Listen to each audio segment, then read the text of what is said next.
Alpha. I'm Brandon Lee, and this is my behind the scenes with the Sony a7S III. I was given the opportunity to make a short film in basically any way that I wanted, so my girlfriend Kobe and I went out and we went to a bunch of different locations. We filmed in the rain, we filmed in low light, we filmed in sandy conditions, we filmed high action running scenes, and the camera really performed amazingly no matter what I threw at it. The most important feature to me of the a7S III is the internal 10-bit 422 recording. It's so important for me that this is internal and not external, reported out to an external recorder, because I'm shooting on a gimbal almost all the time, and I'm also shooting a lot in difficult weather conditions. And in those kinds of scenarios, it's really hard to keep an HDMI cable connected and a monitor attached to it at all times. It slows me down to operate that way, and it dissuades me from doing some of the more adventurous shots that I might want to do when mounted up on a gimbal with a lighter camera.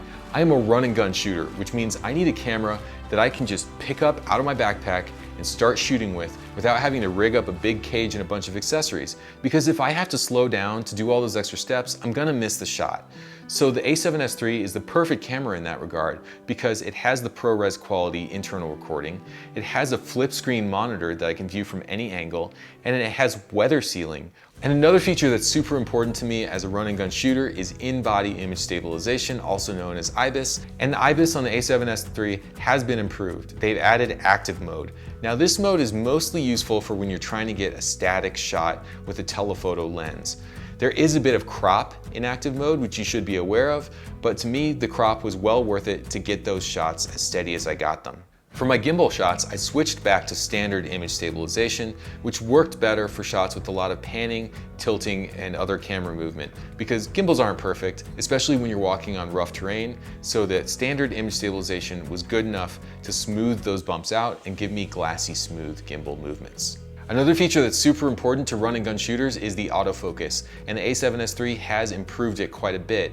There's touch to track autofocus on the LCD screen of the camera and using the Imaging Edge app.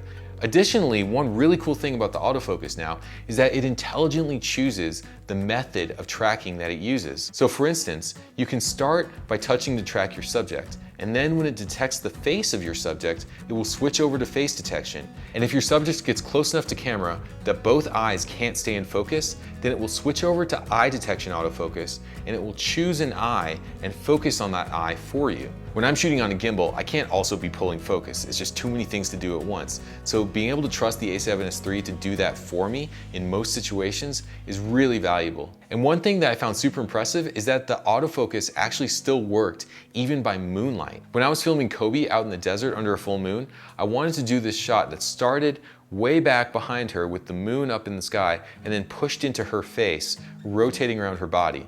This is a difficult kind of shot for any autofocus system, and the a7S III was actually able to handle it pretty well, especially considering I was shooting at ISO 8000 and the only source of light was the moon. And yes, the low light performance of this camera is every bit as good as the a7S II, only now you're recording it in 10-bit 422, so you have even more latitude to work with your footage in post.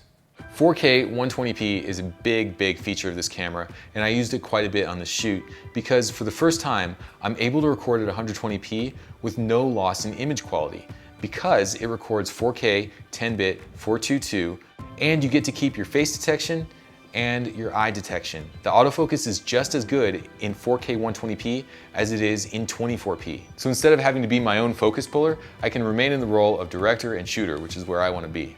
Rolling shutter. Rolling shutter has always been the bane of my existence shooting on mirrorless cameras, because if you pan the camera too fast, you get those really amateur looking slanted lines. Since the rolling shutter is so minimal now, you can use this camera for a lot of high action kind of shooting that a mirrorless camera wouldn't have been able to handle in the past. Okay, color rendition. I like colors that look natural. And in that regard, I was really happy with what I got out of the S3. And the dynamic range is excellent on this camera. Even when shooting outdoors in contrasty scenes, I had no trouble keeping Kobe properly exposed while also retaining detail in the sky. I recorded this short film actually in standard mode with picture profile off, so the color that you saw in the short film is almost exactly what came straight out of the camera. And that's the way I usually work. I like to get things right in camera so I don't have to adjust them too much in post.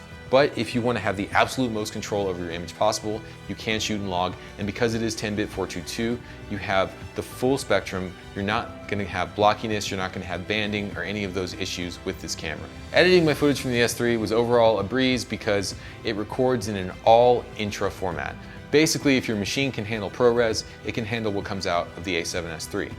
So I was able to cut my 24p and my 60p footage without transcoding, even with multiple layers, even with some color correction effects on it.